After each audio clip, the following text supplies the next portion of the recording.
What common thing screams I make poor financial choices? We've been dating for 3 months. Of course, let's join bank accounts.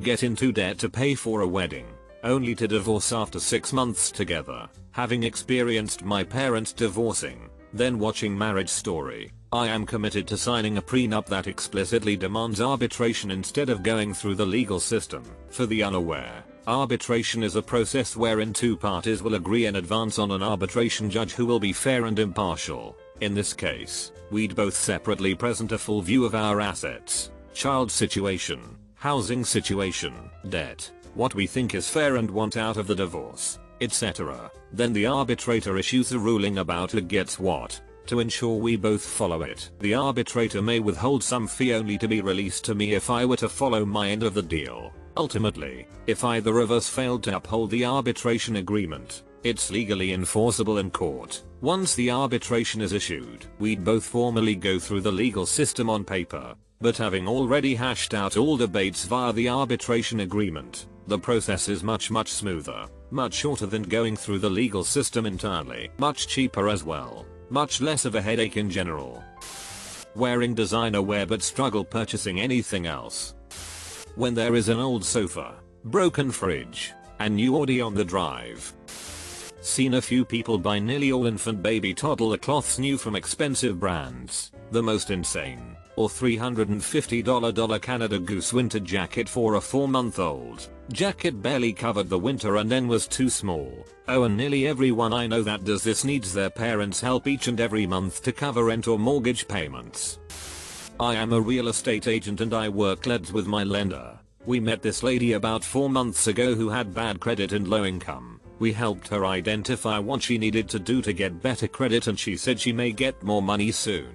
We follow up last week. She got a new higher paying job, but when he ran her credit, he saw she just purchased a $64,000 car. He told her things look better income wise, but the car payments take up pretty much all of your debt to income ratio. She said, I just can't win.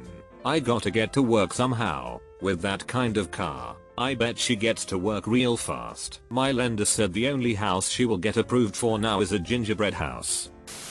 Getting another pet when you can't afford the first one. Getting another baby when you can't afford the first one. Buying a second car, convertible Corvette, after getting laid off during the pandemic. Shout out to my neighbor.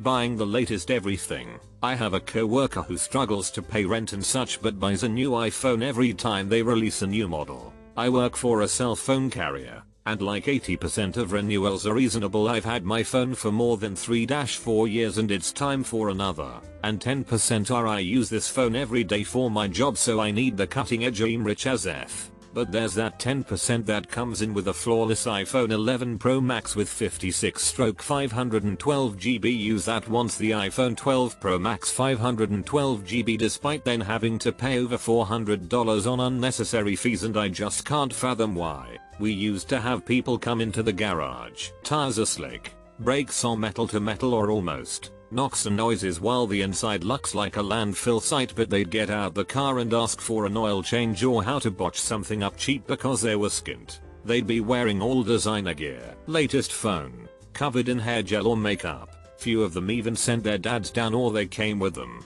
complaining we trying to rip them off. Straight up driving on hope, and if you turn up the stereo loud enough the noise goes away.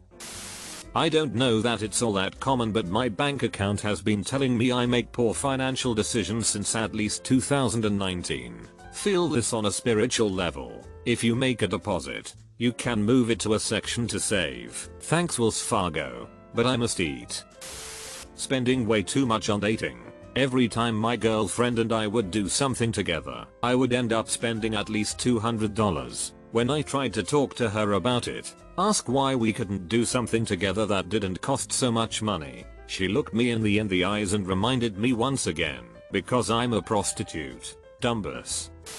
Rolling car payments into your next car. I can't count how many people I know who traded in perfectly functioning cars they still owed money on because they needed something newer or outgrew their current car. I know someone who was paying $900 a month for a Hyundai Tucson that was listed for like $25K. It ended up getting repoed. It's called rolling negative equity, and it's a bad idea. Indeed, I did this once. When I was several years younger, I bought a brand new 2014 Jetta Sportwagen TDI. 9 months later, I was at the VW dealership, and the new version, this time called the Golf Sportwagen, was out. I asked if they had one, and they did, and I bought it on the spot, a fully loaded TDI cell. Since it was so new, I paid MSRP, plus the taxes got rolled in. They gave me $21,000 for my Jetta Sportwagen that I owed $27,000 on, which meant that I financed in $6K of negative equity,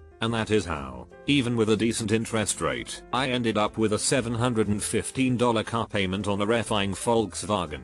I made out lucky because VW bought back the Golf Sportwagen during the diesel scandal, and VW Financial cancelled the remainder of the loan balance, but I will never ever do that again. I dated a guy who always impulsively spent his paycheck. If rent came a day or two after payday, it got paid. If it came a day or two before payday, it didn't. It didn't occur to him that he had to budget his check to meet expenses. His mom had always covered everything that he didn't pay, so he never had to think about what his check needed to cover. After a while, his car didn't run and he couldn't fix it, and he had to move out of his apartment because he didn't pay rent. $4,000 rims on a $2,000 car. When saving for retirement means dumping huge sums into the lottery. People who eat out for every meal. I had a coworker who did this, but then complained about never having any money. She'd eat out for breakfast and lunch and go down to the Walgreens for a midday snack. I was going to say similar. Someone I used to work with would spend around £10 on junk food and energy drinks on both breaks, and she'd apparently do the same on days off. 2 weeks after payday, monthly, she'd say she only had £20 or less to lay her until payday, and what did she do during her first break? Bought her junk food and energy drinks. I tried convincing her that buying multi-packs of everything and keeping them in her locker or the fridge with her name on, but she thought that one-off larger payment would be more expensive overall for some stupid reason. Leasing expensive cars while you have a low income. This one has a little grey area. It can actually be quite cost effective to lease a reasonable car with good terms for a couple of years and then give it back once the term is over and milestone maintenance and repairs are needed. Lease cost per month can oftentimes be less than owning a newish vehicle, 7 years old, when you factor in repairs, depreciation, maintenance, etc. Lots of posts on the relationship subs about buying a house with a boyfriend or girlfriend then breaking up. If you think marriage is too big a step, maybe buying a house together is too. I've never done this, but I can imagine a scenario where each contributes 50% financially and are both on title and loan. If the personal relationship falls apart, the property is a pretty simple business issue. That said, many go into these with fungible parameters and chaos ensues. With additional agreements, it can be. Imagine if one party decides they are going to refuse to sell and also refuse to help with the mortgage. They still can live there and can't be kicked out. Yes, it could damage their credit if the other doesn't pay either, but some people don't care as long as they are hurting the other person. This probably isn't as common anymore, but 15-20 years ago, going into GameStop and trading in a pile of games for cash, which we all know GameStop pays pennies for most trades, and declaring intent to spend it on cigarettes. I saw it weekly when I worked there. Going on holiday to your timeshare apartment. Filing for bankruptcy, then immediately buying a new car with rims and new bolt-ons. I work with this type of person who also complains about having to work and always trying to leave.